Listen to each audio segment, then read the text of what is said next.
queridos, que bom estarmos juntos mais uma vez na presença do Senhor.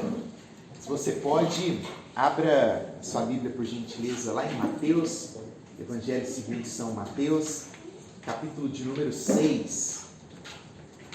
Nós vamos dar continuidade à nossa série de exposições sobre o Sermão do Monte. Essa é a nossa 29ª exposição do sermão, na nossa 4ª temporada, que é a oração do Pai Nosso.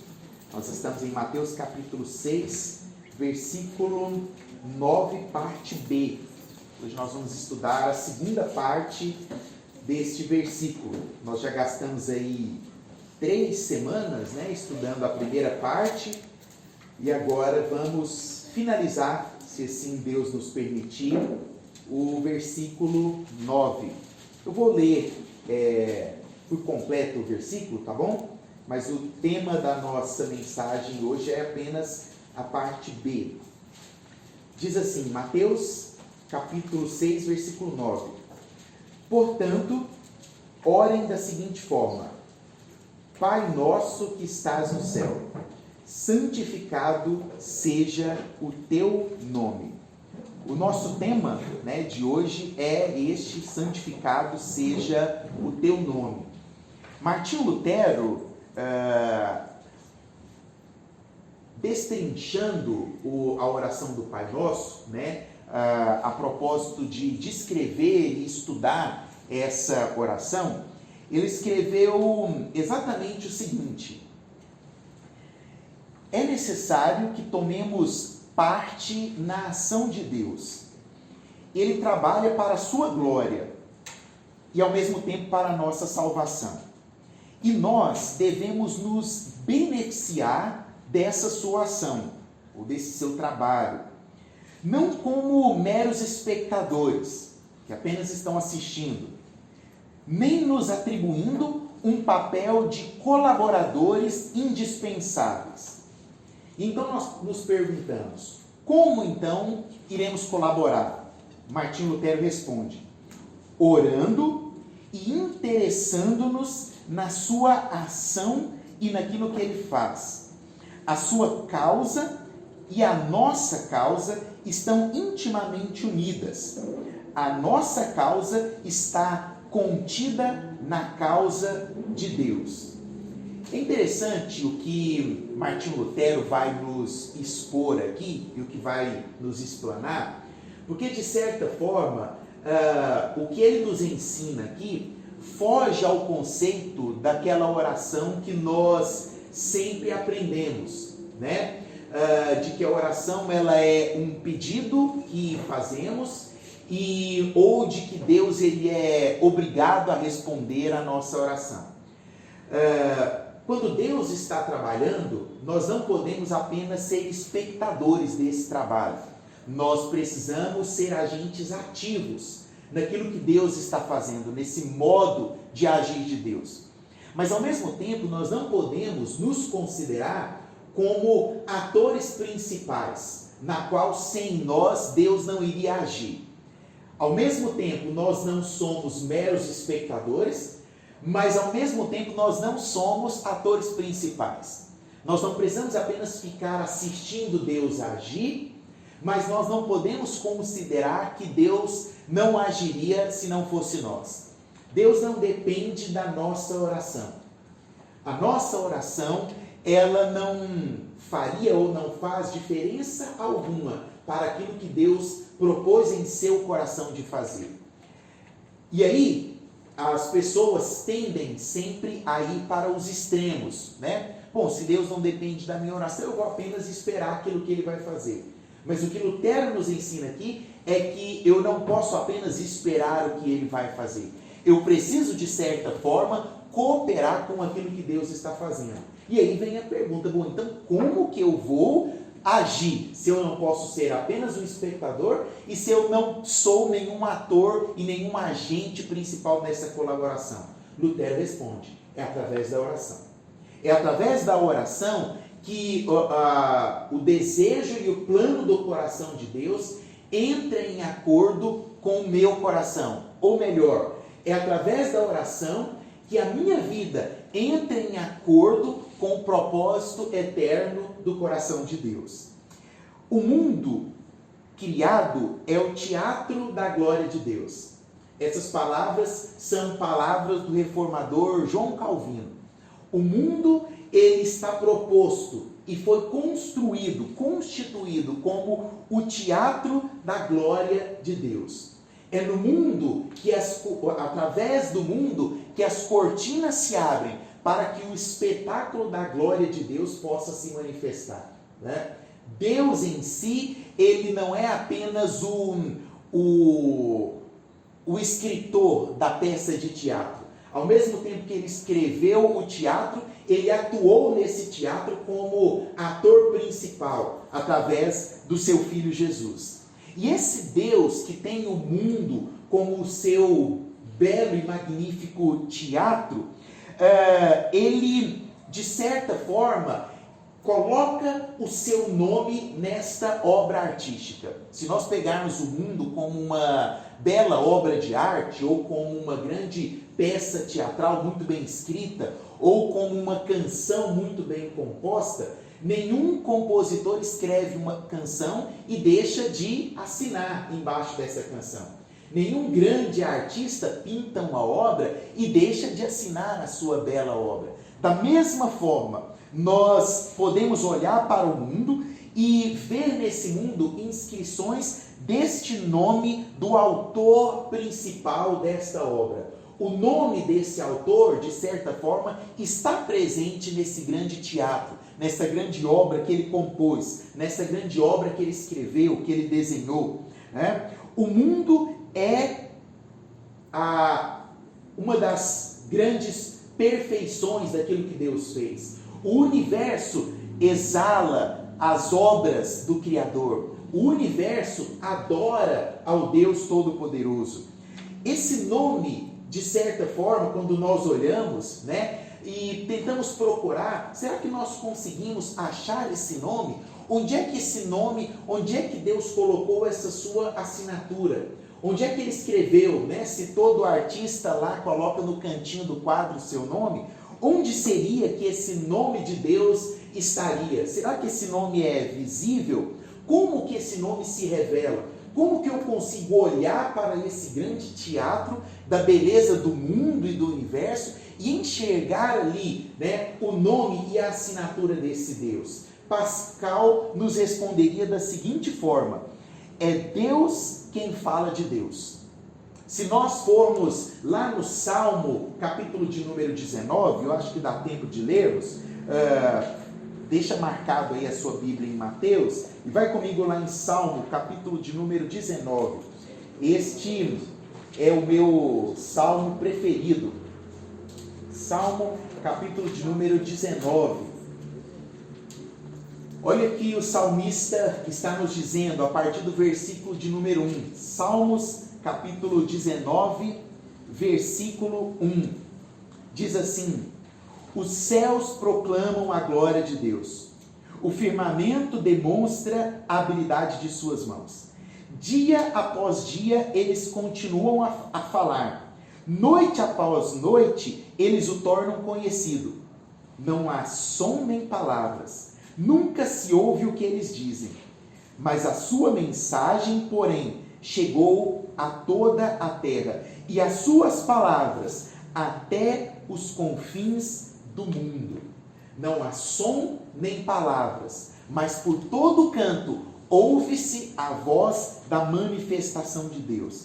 Esse Deus que se revela, é Deus quem fala de Deus. E ele fala como? Através das obras de suas mãos, com uma ação objetiva, mas ao mesmo tempo subjetiva, onde ele se auto-revela naquilo que ele fez, naquilo que ele criou. Não há como olhar para a natureza e não enxergar ali uma assinatura de Deus. Não há como olhar para a beleza de uma orquídea e não enxergar ali a assinatura de Deus. Não há como olhar para a beleza do pôr do sol que aconteceu na tarde de hoje e não enxergar ali nos céus o som de Deus. Nós olhamos para o céu, no nascer ou no pôr do sol, né? Tem gente que prefere o nascer do sol, né? Agora tem gente que fala, vamos ver o nascer do pôr do sol, né? Tem gente que fala desse jeito, né? Mas quando você olha lá, seja para o nascer do pôr do sol, não tem ninguém falando com você, você não ouve nenhuma voz, mas você olha ali e você sente que algo foi formado, algo foi desenhado e colocado ali para que os seus olhos pudessem enxergar. E eu vou além, né? Esse mesmo que desenhou e que coloriu os céus, que pontuou com as suas mãos cada uma das estrelas, se nós sairmos ali, nós vamos enxergar, foi o mesmo que deu capacidade à sua íris, à sua retina, de enxergar e de absorver toda essa nuance de cores que existem nos céus, que existem no pôr do sol, que existe no nascer do sol. É esse mesmo Deus que reverbera a sua voz através do canto dos pássaros. É esse mesmo Deus que reverbera o seu nome através do nado dos peixes. É esse mesmo Deus que reverbera o som da sua voz através das borboletas que voam sobre as flores e de tudo que há de belo nesse mundo. Se existe um conceito de belo, o conceito daquilo que é belo foi criado por aquele que é o maior de todos os artistas, Deus nosso Senhor. Aquele que diz então, santificado seja o teu nome, de uma forma ou de outra, precisa conhecer qual é o nome o qual ele está santificando. Nós não oramos por aquilo qual nós não conhecemos. Nós só oramos por aquilo e pelo aquilo qual nós conhecemos. E se nós dissemos, santificado seja o teu nome, é porque esse nome, em algum momento, se revelou aos nossos olhos, se revelou aos nossos ouvidos, se revelou ao nosso coração. E ele pode ter se revelado numa canção de Bach, numa sinfonia de Beethoven, assim como pode ter se revelado através de um milagre que os seus olhos enxergaram. Nós só podemos dizer, santificado seja o seu nome, quando nós de fato conhecemos que nome é esse. E aí vem a minha pergunta, a pergunta da mensagem dessa noite aos nossos corações. Você conhece esse nome ao qual você ora dizendo, santificado seja o teu nome? De quem é esse nome que você ora para o qual você diz, seja santificado? Você conhece em seu coração esse nome? Quem foi que colocou e impregnou em seu coração o conhecimento desse nome? Para isso, nós precisamos adentrar então a estrutura da oração do Pai Nosso. A primeira parte da oração que nós vimos nas 3 primeiras semanas, né, se referia a uma declaração sobre a existência desse ser que nós conhecemos. Porque a primeira parte da oração do Pai Nosso, nós aprendemos que ela diz, Pai Nosso que estás nos céus. Ele é um Pai, Ele é nosso e Ele habita num lugar ao qual nós não temos acesso. Essa foi a primeira parte da oração que nós aprendemos. E agora na segunda parte da oração, nós vamos entender e estudar 3 petições. Hoje é a primeira dessas petições. São 3 petições referentes à soberania e ao poder deste Deus, que nós dizemos que conhecemos, que nós dizemos que enxergamos o seu nome nas obras da criação. E essa primeira petição referente a Deus, talvez seja a mais difícil dentre todas de se compreender, porque é uma petição que está relacionada ao significado da palavra santificado e ao significado da palavra nome. Vamos entender qual é a origem deste termo que Jesus colocou como santificado aqui dentro da oração. Em primeiro lugar, essa palavra que se traduz nas nossas Bíblias como santificado, ela pertence a um verbo grego que está correlacionado ao adjetivo hagios. E qual que é o significado desse adjetivo hagios? No original grego, o adjetivo hagios significa tratar uma pessoa ou algo como santo. Então, hagios é tratar algo, né, seja algo material ou uma pessoa como santo. Ok, e o que seria santo então? Santo significa, dentro do contexto grego, tudo aquilo que é diferente ou tudo aquilo que foi separado.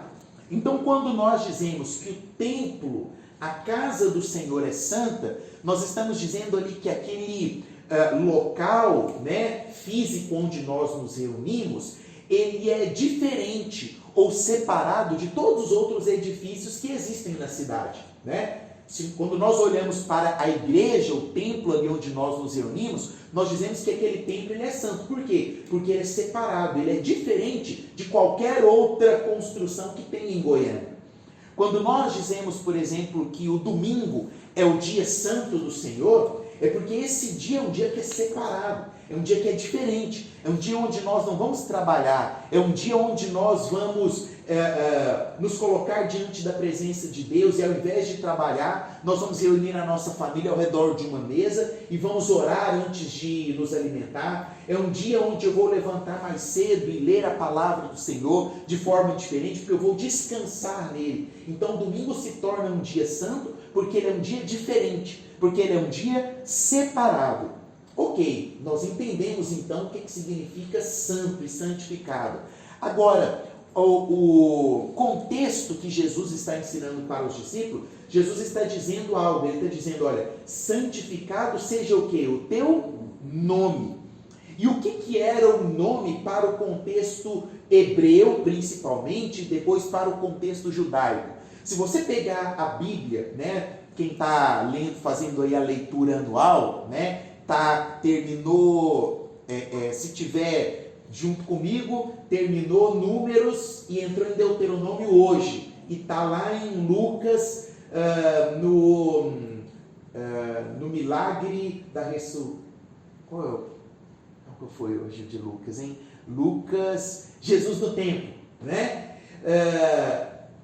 Mas independente de qual seja a ordem que você está lendo, né? Se você começou, nós estamos só em março, você está lá no Pentateuco ainda. E quando você olha para o Pentateuco, todo nome que você observa ali tem um significado, sim ou não? Né? O nome não é apenas um nome, né? O nome, dentro do contexto hebreu, ele se remete ou se refere a uma natureza, a um caráter, a uma personalidade, né? Quando você pega, por exemplo, o nome de Abraão, né, que simboliza pai de multidões. Quando você pega o nome de Jacó, usurpador, né? Porque nasceu ele segurando o calcanhar do irmão dele, né? Aí depois foi mudado para Israel, né? Que significa nação do Senhor. Se você pega todos os nomes que estão dentro do contexto ali do povo hebreu, ele não é apenas um nome em si. Nós lemos no início do nosso estudo Salmo capítulo 9. E lá no Salmo capítulo 9, o versículo 10, o salmista ele é pontual, né? Aquele que conhece o teu nome. Todo mundo conhece o nome de Deus, né? O nome de Deus é Deus ou Yahvé, para aquele que estudou um pouquinho mais a Bíblia, né? Aquele que não estudou sabe qual que é o nome da divindade do cristianismo. Todo mundo fala é Deus ou Jesus, né? Só que o salmista, como nós lemos lá no início, ele não está falando apenas desse nome Deus em si, ele está falando da essência desse nome. Ele está falando, olha, aquele que conhece o teu nome não será abandonado. Então, não haveria ninguém nesse mundo que passaria por dificuldade, né? Ou que estaria chorando no momento da dificuldade. Por quê? Porque conhecer o nome de Deus não é apenas conhecer o nome Deus, é conhecer Deus na essência, é saber quem Ele é saber que Ele é muito mais do que alguém que criou o universo, é saber que Ele é um Pai, que se importa com o sofrimento dos seus filhos, dos seus santos. É um Pai que enviou o seu Filho para morrer em nosso lugar, como expressão genuína do seu amor. Então, quando nós falamos que nós conhecemos o nome de Deus, nós estamos dizendo que nós conhecemos a essência deste Deus. Então agora que eu já sei o significado de santo e o significado do termo nome, nós poderíamos então destrinchar e descrever o que Jesus está nos demonstrando ali quando ele diz santificado seja o seu nome. Nós poderíamos destrinchar, né, ou não seria resumir, né, é destrinchar mesmo da seguinte forma: toda vez que você disser agora, santificado seja o seu nome, você vai estar trazendo à sua mente que você está conclamando, faze-nos capazes de dar a ti o lugar único que a tua natureza e o teu caráter merecem e exigem. Dizer santificado seja o seu nome é sermos capazes de oferecer a Deus um lugar que apenas Ele merece, por causa da natureza que Ele tem, e principalmente por causa do caráter que Ele possui e que Ele exige, porque o caráter dele é santo e justo.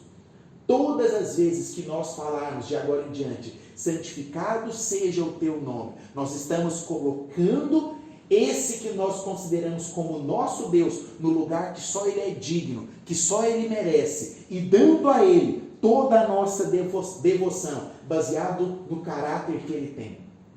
Isso é dizer, santificado seja o teu nome. São poucas palavras, mas que têm um contexto muito grande. Se todas as vezes que eu disser santificado seja o teu nome, eu não estiver pedindo, Deus, me dá a capacidade de te santificar na essência, eu estou apenas fazendo da oração do Pai Nosso uma reza e não está adiantando nada. Mas todas as vezes que eu pensar, santificado seja o teu nome, significa o quê? Eu tenho que ter capacidade intelectual, eu tenho que ter capacidade interior de dizer, Senhor, me torna capaz de te adorar. Me torna capaz, me torna digno de dizer que tu és santo. Porque as tuas características e a tua personalidade exigem isso de mim. Você entendeu? As duas coisas? É por isso que eu não posso orar a oração do Pai Nosso apenas como uma reza. Não. Eu tenho que pensar naquilo que eu estou dizendo. E quando eu penso, santificado seja o teu nome, eu tenho que pensar, será que eu estou sendo digno?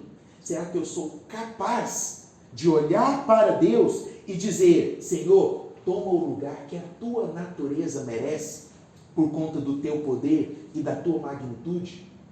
Então, todas as vezes, antes de dizer, Senhor, santificado seja o teu nome, eu tenho que primeiro dizer, Senhor, me torna capaz de dizer que tu és santo.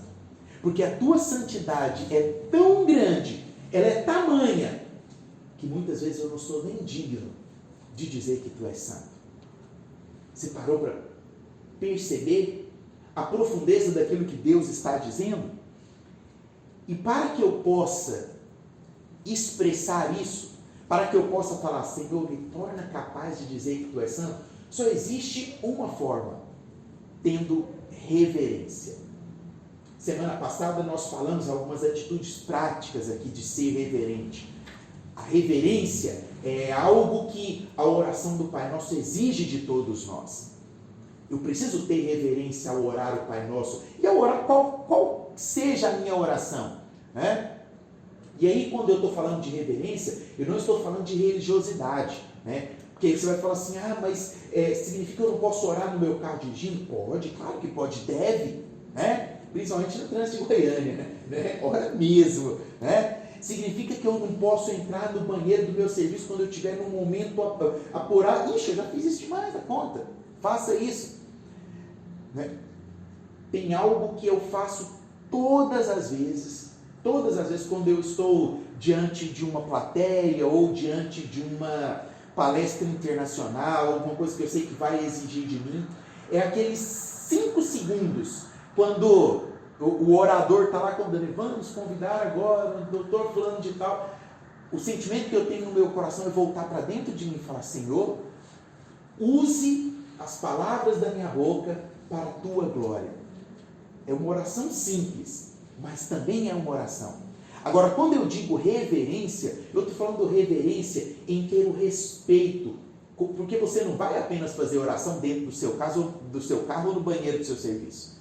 A sua casa é um local sagrado, e dentro da sua casa você precisa ter disciplina de oração, você precisa ter reverência para as orações que você faz dentro da sua casa, você precisa ter reverência para as orações que você faz em ambientes onde você está só. A reverência é uma exigência. Quando eu entendo o que é reverência, eu entendo, e eu estou falando para Deus: Deus, me perdoa, porque eu não sou nem digno de dizer que Tu és santo. Traz reverência ao meu coração. E o que eu preciso ter para reverenciar a um Deus? O que eu preciso ter para reverenciar esse Deus que eu creio? Para encerrarmos, eu preciso crer que Ele existe. Existem muitas pessoas com falas bonitas hoje, né? A pessoa fala assim: olha, eu não creio. A pessoa chega querendo te agradar, você já viu? Ah, você é crente? Nossa, que coisa boa. Você é cristão? De qual igreja? Ah, e tal. Você fala a igreja. Ela fala assim, aí ela quer te agradar, né? Ela fala: olha, eu não sou crente, eu não sou cristão, mas eu oro todos os dias, porque eu sei que existe uma força que rege todas as coisas, né? Aí você já, né? Aí tem gente que se sente cativado por isso, mas isso não nos cativa. Sabe por quê? Porque essa pessoa que crê numa força, que crê no cosmos, que crê num espírito holístico, ela crê em tudo, menos em Deus. Porque se ela crê em tudo, todo esse tipo de coisa, todas essas forças, a última coisa a qual ela vai ter é a capacidade de reverenciar um Deus que é santo. E a nossa oração, ela parte do princípio de que Deus é santo. Então a primeira coisa para que eu possa reverenciar esse Deus é reconhecer que Ele existe. Crer que Ele existe. O apóstolo Paulo fala que nós precisamos de crer que Ele existe. E que Ele também é galardoador daqueles que o buscam. Como que eu vou crer que Ele existe? Aí aqui eu faço um nó na sua cabeça. Preste muita atenção. Como que eu vou acreditar, né, que esse Deus existe, que esse Deus é real e que Ele não é apenas essa força? Como que eu vou acreditar que esse Deus está no nosso meio? Alguns iriam responder através da Bíblia. Eu vou falar para você: não. A Bíblia, ela não é um instrumento para você provar a existência de Deus. Se você está tentando provar a existência de Deus através da Bíblia, você falhou grandemente. A Bíblia, em nenhum local, de capa a capa, né? Posso somar aí todas as leituras anuais que eu já fiz. Já passou das 20, eu acho. Eu nunca encontrei a Bíblia querendo provar a existência de Deus. Aí você fala assim: uai, como assim, né? Você vai me falar isso logo agora, pastor, que eu estou estudando apologética? Agora que eu estou querendo defender a minha fé, eu não posso usar. Não é que você não pode, você não vai conseguir provar a existência de Deus através da Bíblia. Então, agora que eu gerei a interrogação no seu coração e atraí a sua atenção, eu te respondo. Por que que a Bíblia não se baseia em provar a existência de Deus? Porque para a Bíblia, Deus é um axioma. O que é um axioma? Eu vou te dar um exemplo assim, bem categórico. Uma verdade universal. Exatamente. Uma verdade que pré-existe. Né? Por exemplo, viu? Foi um olhar aqui conectou. Eu vi ela te olhando agora igual você olhou ela no dia da apresentação. Assim, esse meu amado Senhor, inteligentíssimo, né? Sabe o que é um axioma? Né? Perfeitamente, ele deu a definição exata. Né? Agora, como ele deu a definição categórica e intelectual, deixa eu tentar tornar palpável para você. O que é um axioma? Né? Vou pegar, por exemplo, assim, olha, fisicamente, pela física, pela matemática, vamos pela matemática, um axioma geométrico. O que é um axioma geométrico? Duas retas duas retas paralelas, né, assim a definição, nunca se encontram, né? Por que isso é um axioma geométrico? Se eu perguntar para você assim, qual foi o matemático que provou que duas retas nunca se encontram? Qual foi o matemático que foi lá no final e tirou a foto e trouxe para nós e falou assim, as retas não se encontram? Você vai falar assim, não tem. Por que não tem? Porque duas retas nunca se encontram significa um axioma, que é exatamente aquilo que o Daniel traduziu para nós. Um axioma é uma verdade evidente. Uma verdade evidente em si mesma, que não precisa de ser demonstrada, mas que fundamenta outras verdades. As retas paralelas são um axioma porque essa verdade está demonstrada em si mesma. Eu não preciso de chamar ninguém e falar assim, bora até o final do mundo para descobrir onde é que está o fim, para dizer que elas não se encontraram. Eu não preciso ir lá. Eu sei, porque isso é uma verdade intrínseca.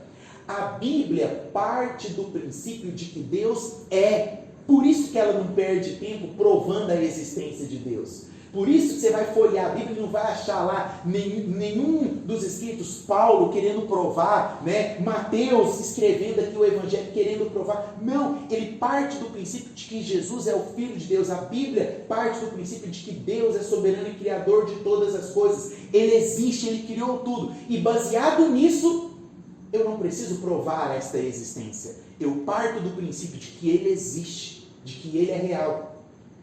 Aí você fala assim, legal, pastor, a definição é muito boa, mas de forma apologética, vai ficar difícil para mim quando eu chegar lá para o meu professor ateu, dizer para ele que Deus é um axioma.